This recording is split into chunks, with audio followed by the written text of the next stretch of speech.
یوه خبره کوم دا جلوس چهارو مسئله ده ای چه اندر ده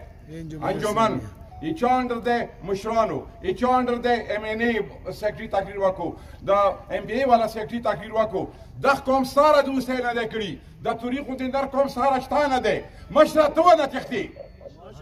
ته څنګه ونه تختی کنه دا څه کیږي کنه مو دا کسان دا ټول قوم بیا هم درته آواز کیږي کنه که دا خبره سر ته ونه رسوله دا مشران به نه پرېږدو د دیوارې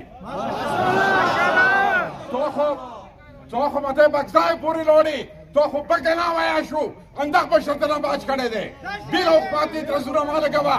ته حکومت ته ما ورڅه ته حکومت ته چوپشګیري مه کوه دا پاراچنار ته ستعار مې راغله یوه ضروري خبره پاتې شوه مو صدیق یا ملیشا نه منو پوهېږو ده صدیق یا ملیشا نه منو دا ملیشي والا دا سره خري شوې ګوره زه ته څه خبرې کوم دا د خپلې ذمې څه کوم نه انجمن والا یم نه بل دي والا یم نه بل دي والا یم د خپلې ذمې سره خبرې کوم د پوتوله سره خبرې ما کوه دا کوه دا ما کوه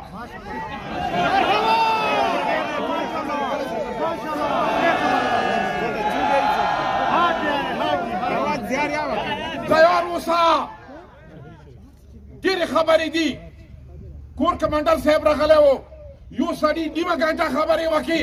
هغه سړي بېګا چې نظیم هغه راکوزي کړي دي نیاز بادشاه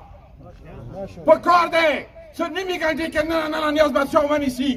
هغه حکومت سالندین دی هغه آرمی سالندین دی که نه یې نسي نیاز بادشاه نه بیا دا تمار والی دلته بیا ما تمار والی دار پیشایی یا وستی کرم تبایم تا ما تبا کړی که ته خپل تعلیم تبا کړی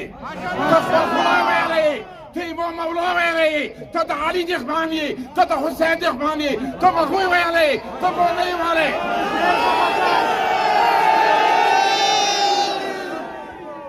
ما کور کمانډر صاحب ته ویلي وو چې دا غرو کې کوم خلک پراته دي که دا خلک دوی کنټرول کې وي